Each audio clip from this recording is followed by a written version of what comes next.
Stop feeling behind. Start your day empowered. Welcome to InfoSec Watch, your daily briefing on the critical cybersecurity threats and insights you need to stay ahead, get informed, and ready to tackle the day. And today, we're not just scratching the surface. We're really diving deep into some, pretty significant cybersecurity news. The goal is to give you that crucial info you need, but, in a way that actually makes sense, not just a load of tech jargon. Absolutely. We've been digging through the latest reports, the research, kind of trying to piece together what you really need to know. Think of it as your essential guide to staying cyber aware, maybe with a few interesting stories thrown in. Exactly. And the main event today. It involves something probably in your pocket or on your desk right now, maybe even on your face if you've got one of those new headsets. We're talking about a really widespread vulnerability. It's affecting a huge number of Apple devices, iPhones, iPads, Macs, Apple Vision Pro.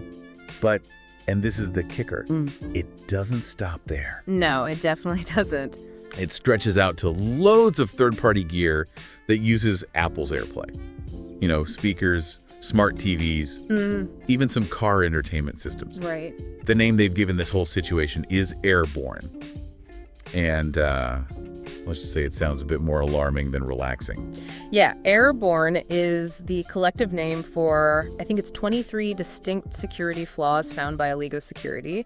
And the scale. We're talking potentially billions of devices. Billions with a B. Billions, that's just wow. It really highlights the challenge, securing software that's used across so many different products. And these aren't minor issues, are they? We're talking about something called zero-click remote code execution, RCE. Sounds pretty serious. It is serious. Zero-click RCE, yeah. It basically means an attacker could potentially gain complete control over your device. And the zero-click part means you don't have to do anything. Nothing at all. No clicking a bad link or anything.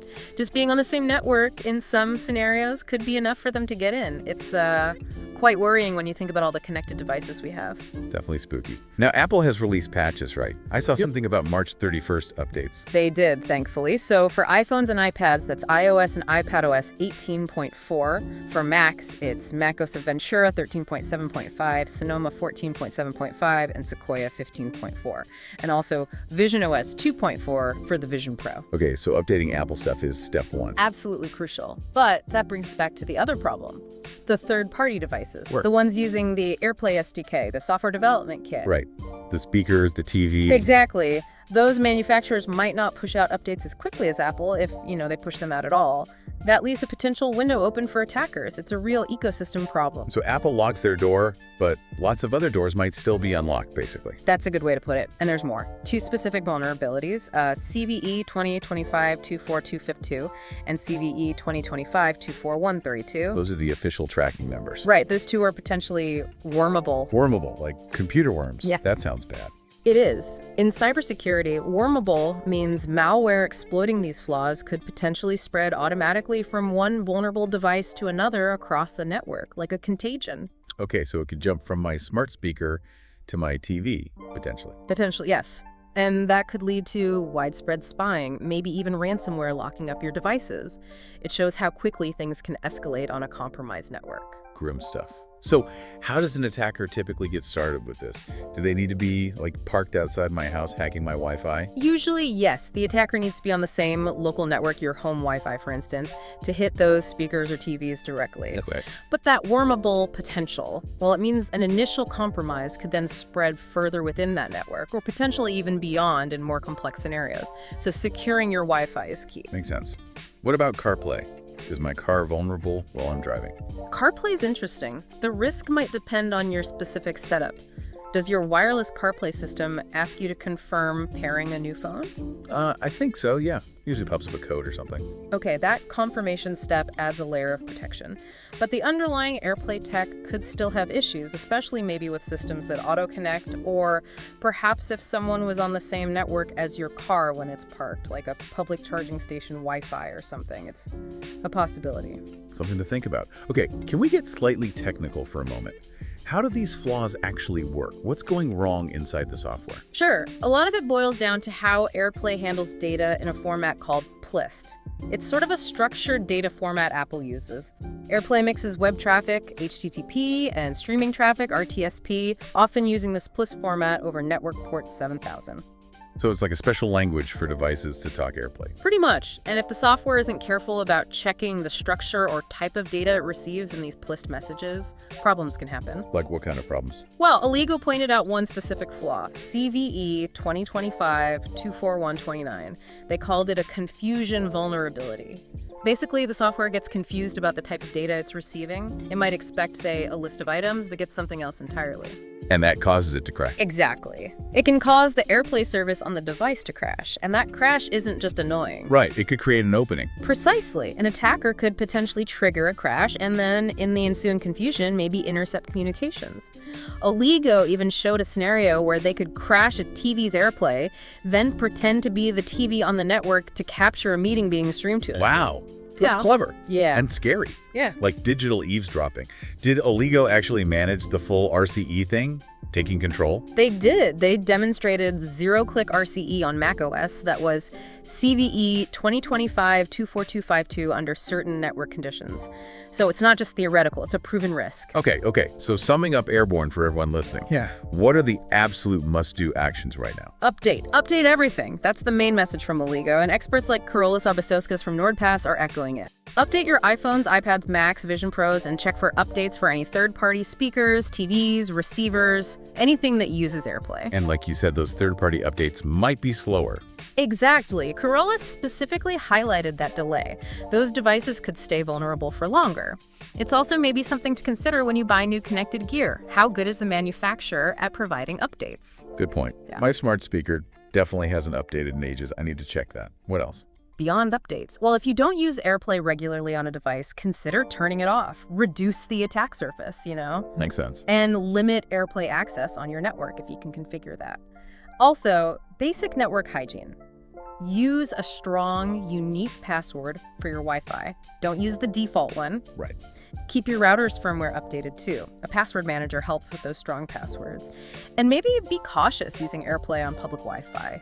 Think about using your phone's hotspot or a VPN instead if you need to stream securely in public. Okay, solid advice. Update, disable if unused, secure the network, be careful in public.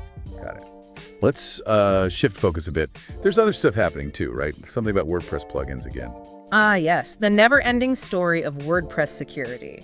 Researchers found a nasty fake security plugin doing the rounds. Fake security plugin, that's sneaky. Very. It uses names like wp-antimalware-bot.php or things that sound helpful like addons.php or wp-performance-booster.php, but it's malicious. What's it actually do once it gets in? Its main goal is giving the attackers remote admin control over the WordPress site. So once installed, it can, well, pretty much do anything. It maintains access, hides itself from the admin panel so it's hard to spot, and crucially, it can execute remote code on the server. Yikes. So they can deface the site, steal user data, install more malware? Pretty much, yeah. It reports back to a command and control server, it can spread itself to other parts of the website hosting, and it often injects malicious JavaScript to show unwanted ads to your visitors. How does it get that remote code execution capability? Is it exploiting WordPress directly? It actually uses the WordPress REST API, which is a legitimate feature for programs to interact with WordPress, kind of twists it for malicious use. It injects bad PHP code into the site's theme header or messes with caching plugins. Clever. And a newer version is even fetching more malicious JavaScript from other hacked sites to push ads or spam. They keep evolving it. And I heard it's hard to remove. That's right. It often drops a file, usually called wp-cron.php, whose job is to automatically reinstall the main malware if you try to delete it through the normal WordPress dashboard. So you delete it, it just pops back up. Very persistent. Super frustrating. Any idea who's behind this one? The code contains comments and other clues in Russian, so the strong suspicion is it's Russian-speaking actors. Okay. This whole thing feels related to other website skimming attacks we've heard about. Absolutely. It's part of a bigger trend. There's another campaign using a fake font domain, italicfonts.org, to steal credit card details during online checkout. How does that work, like a fake payment form overlay? Exactly. It looks like the real thing, but it sends the card details straight to the attackers. Always got to be wary if a payment page looks slightly off. Good tip. And then there's a separate, quite sophisticated attack targeting Magento e-commerce sites. Multistage uses JavaScript malware to grab everything, card numbers, logins, cookies. Multi-stage sounds complex. It is. This one even uses a fake GIF image file, believe it or not, as a kind of hidden channel, a reverse proxy, to siphon off the data when someone hits the checkout page. Hiding malware in an image file. Wow. And it's not always about stealing money directly, right? Sometimes it's ads. Yeah, attackers are also injecting Google AdSense code into hacked WordPress sites just to generate ad revenue for themselves, or using fake KPTCHA pop-ups. Fake KPTCHAs, what do? They trick you into downloading what turns out to be a backdoor, often Node.js-based. Yep. This lets them steal system info, maintain access, and sometimes tunnel other malicious traffic. That's been linked to a known traffic direction system called commute. So lots of different angles attackers are taking. It really is a constant battle. Okay, changing gears again, this story about a hacker called NoBulge, and Disney caught my eye. Sounds like something out of a movie. It really does. So this individual, Ryan Kramer, 25, from California, used the alias NoBulge online, pleaded guilty to stealing a massive 1.1 terabytes of internal Disney data. 1.1 terabytes. From where? From Disney's internal Slack workspace. He got in back in early 2024. How on earth did he manage that? He created malware but disguised it as an AI image generation tool, put it up on GitHub, places like that. A Disney employee, Matthew Van Andel, unfortunately downloaded and ran it on his personal machine. Oh, wow. Social engineering, basically. Pretty much. That malware then grabbed credentials from the employee's 1Password manager, and using those credentials, Kramer got into Disney's Slack. And just started downloading. Systematically, yeah.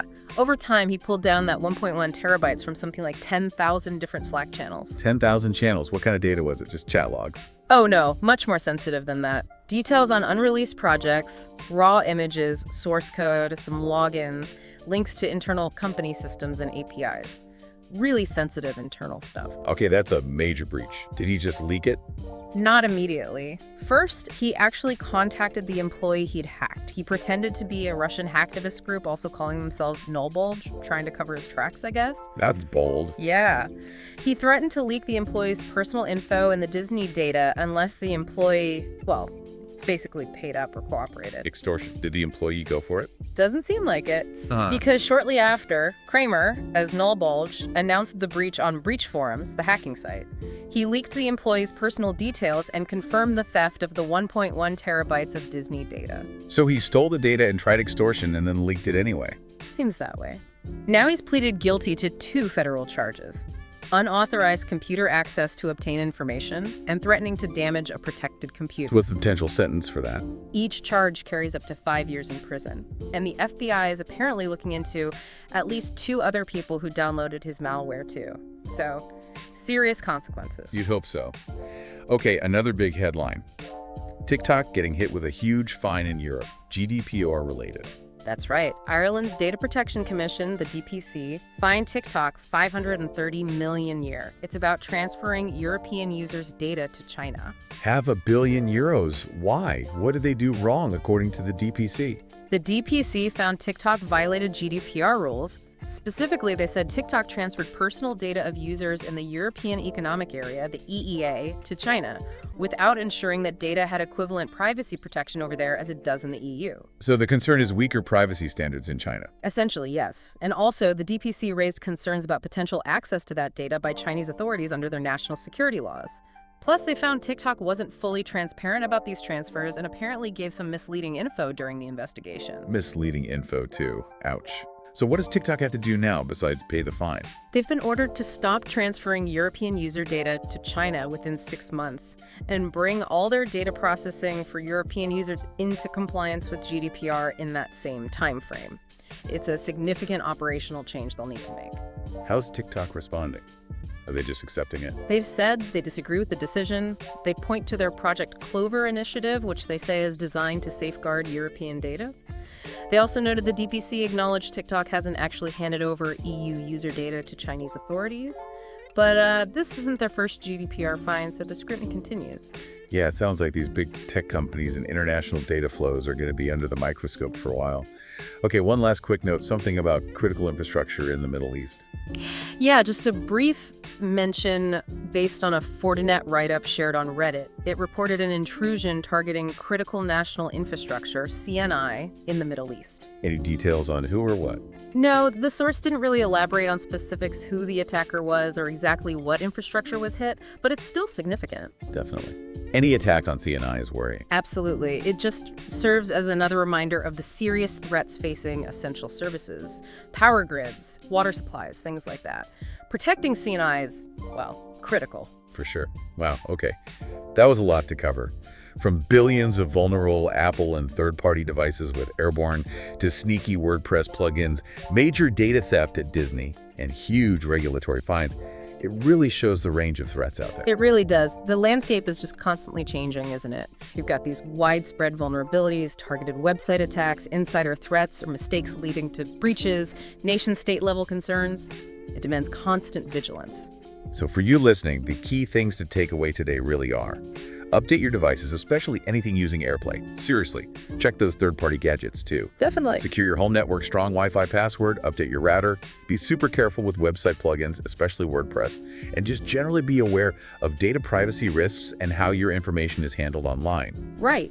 Being informed and taking those basic security steps is honestly your best defense. And maybe just a final thought to chew on. With everything becoming smart and connected, from our TVs to maybe even our coffee makers soon, how much thought are you giving to securing that ever-expanding network in your own home or workplace? It's something we all need to keep thinking about. Good point. That's all for today. Share this with your colleagues and let's build a stronger, more informed cybersecurity community. We'll be back on Wednesday.